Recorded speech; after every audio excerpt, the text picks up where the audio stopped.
They've kept the price at double what it should be for 2 years. $24 billion worth of extra profits. This is what the Market Surveillance Administrator says. This is their economics and econometrics group saying the price should have been half of what it is.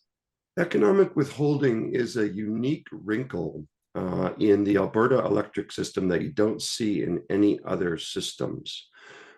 The principle of it is this, that if you are a generator with a portfolio of plants, you can cut the output from some of the plants so you're the pivotal supplier, and then raise the price to the ceiling of $1 a kilowatt hour.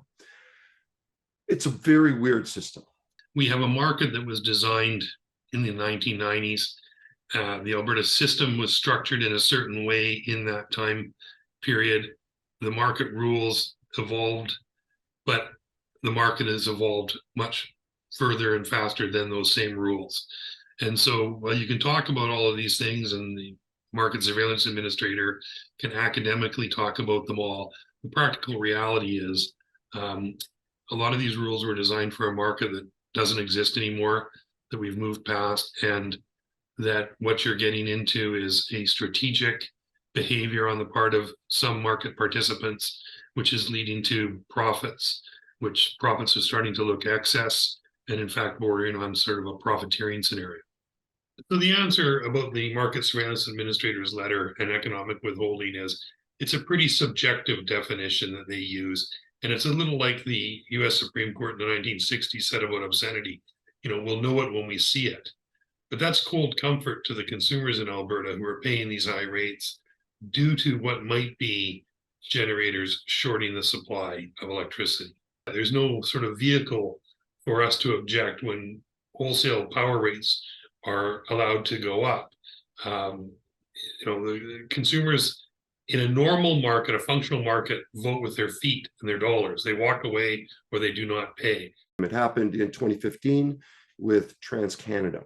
They had enough supply. They were able to put about 40% of their units on basically out of market and make nothing but money on the other 60% of their units. That's the game, right? You lose some generation, but you make 10 times as much money on the rest of it. So they did do it before in 2015. They knew that this was a problem. We solved market power for a time, but market power is clearly back.